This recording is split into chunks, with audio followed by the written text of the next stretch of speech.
C'est le dernier quart d'heure de Smart Bourse, le quart d'heure thématique, marché à thème. Chaque soir, le thème du jour, c'est l'investissement à impact dans le non-coté. Enfin, c'est surtout l'investissement à impact, parce que coté, non-coté, j'allais dire, c'est pas vraiment le sujet. Notre sujet, c'est l'impact. Jérôme Delmas, bonsoir. Bonsoir Grégoire. Vous êtes directeur général de Swen Capital Partners, donc une société de capital investissement. Vous gérez 6 milliards d'euros d'actifs aujourd'hui, avec un positionnement historique, j'allais dire, sur l'impact, des stratégies d'impact. On parlera peut-être de votre fonds de méthanisation, qui est un exemple justement des stratégies d'impact que vous déployez. Mais la question de la terminologie, je crois, est importante. C'est un vrai sujet au moment d'ailleurs où la réglementation vous oblige, vous et tous les autres, toutes les sociétés de gestion, à être le plus rigoureux possible, le plus transparent possible sur la nature des fonds et des stratégies que vous déployez et que vous commercialisez pour vos clients. L'impact, l'ESG, c'est pas tout à fait la même chose. Effectivement, Grégoire, c'est pas tout à fait la même chose. Alors, c'est vrai que chez Swen, et vous le rappeliez, l'ESG et l'impact, c'est la colonne vertébrale de Swen, dans le cadre de nos investissements aussi bien en private equity qu'en infrastructure. Et cela depuis une dizaine d'années. Donc, ça fait vraiment partie de l'ADN de la société de gestion. Et je dirais qu'on soutient dans nos investissements cette démarche ESG et cette démarche à impact. Et puis, on est également acteur dans cet écosystème auprès de nos associations professionnelles comme France Invest, par exemple. Alors, c'est vrai qu'on parle beaucoup d'ESG et d'impact. Et finalement, ce sont deux concepts qui sont différents et complémentaires. Et c'est vrai que derrière le concept acronyme ESG, on parle d'environnement, social, gouvernance. Ça concerne toutes les entreprises. J'écoutais à l'instant, on parlait du CAC 40 ESG. Moi, je pense que, quel que soit le secteur d'activité, l'ESG, ça concerne les entreprises. Ouais. Donc ça, c'est absolument clair. Et l'objectif, c'est de réduire les externalités négatives dans l'analyse qu'on peut faire. Ce qui est très différent de l'impact. Où l'impact, il y a aujourd'hui 3 caractéristiques essentielles concernant l'impact. L'intentionnalité, ça veut dire quoi? C'est générer des externalités positives. Ouais. Ce qui est très différent, je dirais, de l'approche ESG. L'approche ESG, ça concerne toutes les entreprises. Au niveau de l'impact, l'intentionnalité, générer des externalités positives. Je donnerai un exemple concret dans un instant. Le deuxième pilier, qui est absolument clair, c'est la mesure. C'est-à-dire qu'il faut mesurer l'impact qu'on recherche. Et pour faire ça, on va définir des indicateurs avec des spécialistes qui vont nous permettre de mesurer les impacts chaque année pour savoir finalement si on tient nos objectifs. Alors si on donne un exemple concret, parliez de méthanisation à l'instant, effectivement on a lancé un fonds d'impact en infrastructure dont l'objectif est de récupérer les déchets des agriculteurs, de les transformer pour en faire du gaz vert. Et le résidu, donc c'est du digestat, c'est de l'engrais qu'on remet sur les terrains. Donc on est vraiment dans une économie circulaire et on va générer des externalités positives. Alors c'est réduire les émissions de CO2 de 90% par rapport au gaz naturel. Ça, c'est une externalité positive. Ouais. C'est faire en sorte que les agriculteurs ont une rémunération supplémentaire. Parce que quand ils vous apportent les déchets, vous les rémunérez. C'est une externalité positive. C'est aussi gérer les déchets. C'est une externalité positive. Donc, quand on parle d'impact, il y a ce côté positif oui, j'entends bien. Qu'on peut avoir. Après, il faut aussi gérer des externalités potentielles. Si on prend la méthanisation, il peut y avoir des fuites de méthane. Donc, il faut pouvoir gérer cela. Ouais. C'est important parce qu'encore une fois, je le disais en introduction, mais la réglementation nationale et surtout européenne vous demande d'être très clair et transparent aujourd'hui justement sur la nature des stratégies que vous déployez. Est-ce que ce fonds-là peut être qualifié de fonds d'impact ? Tout le monde doit passer en revue aujourd'hui ces stratégies et communiquer très clairement et en toute transparence là-dessus. C'est vrai qu'on totalement raison, Grégoire. On observe une accélération de la réglementation dans nos gestions. Alors, ça a été poussé par la COP21 en 2015, et puis après, l'Europe a mis en place des recommandations pour flécher l'argent vers des investissements durables, gérer les risques par rapport au réchauffement climatique et la transparence. Et effectivement, il y a un certain nombre de recommandations qui sont arrivées.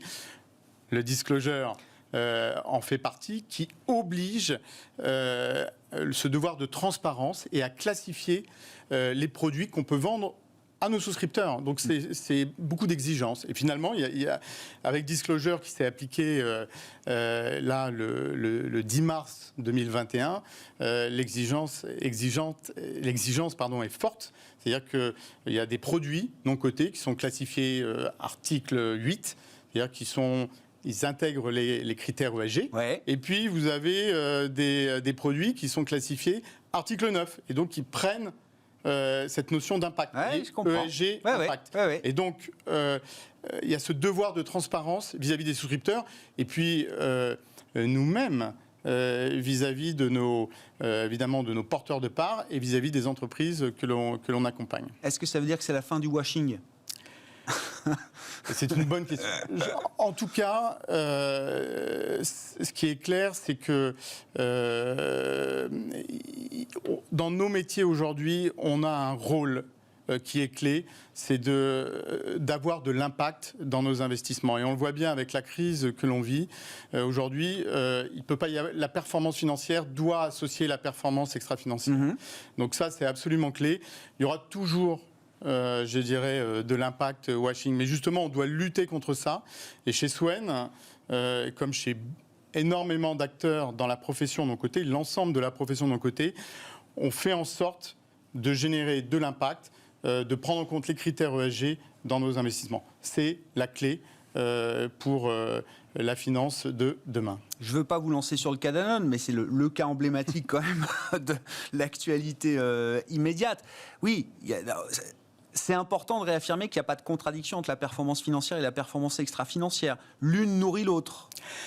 Enfin, nous, chez Swen, on pense que les deux sont intimement liés et qu'on parle de Danone ou d'une entreprise plus petite et qui représente l'essentiel des entreprises en France, les TPE, les PME, on doit prendre en compte ces critères-là. C'est absolument clé. La performance financière sur Danone, tu me mets sur le sujet.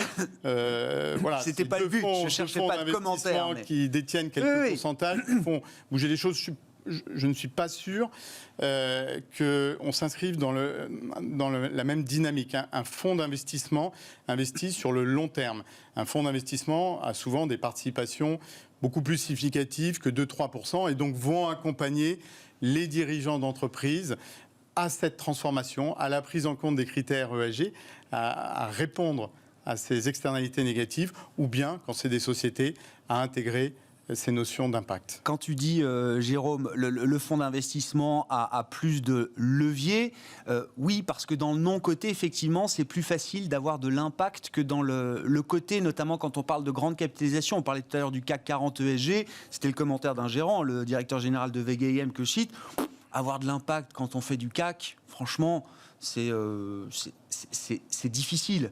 On n'a pas de poids suffisant en tant qu'actionnaire des grands groupes cotés français pour avoir un impact aux bornes. Dans le non-coté, c'est votre réalité au quotidien, ça, en revanche. Clairement, c'est notre réalité au quotidien, même si moi, je pense qu'il ne faut pas opposer le côté au non-coté. Je pense que, quel que soit... D'ailleurs, beaucoup d'entreprises non-cotées vont se faire coter en bourse. Donc, je pense qu'au-delà de l'approche côté-non-coté, c'est plutôt en tant que dirigeant, qu'est-ce qu'on veut faire pour faire bouger les choses, faire en sorte qu'il y ait un meilleur partage de la valeur ajoutée, faire en sorte qu'on prenne en compte les sujets environnementaux, les territoires dans nos investissements ou la diversité. Et je crois que c'est le rôle d'un dirigeant d'emmener ses équipes, d'emmener son entreprise dans cette direction-là.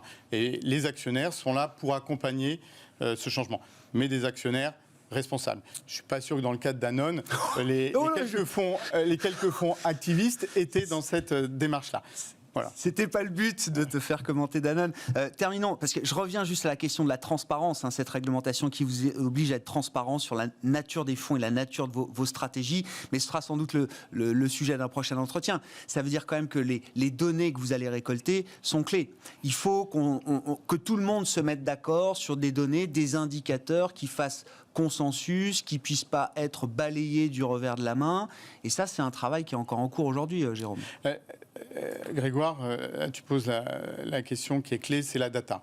La data. C'est clair qu'aujourd'hui, les données, chez Swen, on a une base de données extra-financière de 350 000 données. Et ces données extra-financières, sur 8 ans, au niveau européen, nous permettent de faire des benchmarks, des scorings en matière extra-financière, voir comment soit les sociétés de gestion, soit les entreprises évoluent d'année en année, sachant qu'on est toujours dans une démarche de progrès, faire bouger les choses. Et la data est absolument clé. Elle est clé en matière extra-financière, elle est également clé en matière d'impact. Et pour faire cela, on a besoin d'avoir des outils de collecte et des outils d'analyse. On en parlait, Grégoire, hier. On utilise chez Swen un outil qui s'appelle la NEC, la Net Environmental Contribution, qui a été développée par Sycomore, Iker et Cantis. On est devenu funding partner. Et cette NEC nous permet de voir si nos investissements sont alignés avec la transition énergétique. Et tout ça, c'est des données supplémentaires. Ouais. Et aujourd'hui, on peut très bien imaginer que dans peu de temps, on trouvera un peu le Bloomberg du private equity, comme ça existe sur les marchés cotés, parce que finalement, l'objectif reste le même, aller vers une transition durable. Il faudra qu'on reparle de cette question des données, des indicateurs également, des indicateurs d'impact que vous mettez en place pour suivre l'impact de vos investissements. Merci beaucoup Jérôme, merci d'avoir été avec nous ce soir dans ce quart d'heure thématique de Smart Bourse. Jérôme Delmas, directeur général de Swen Capital Partners, avec nous ce soir. On se retrouve demain 12h30 en direct sur Bismart.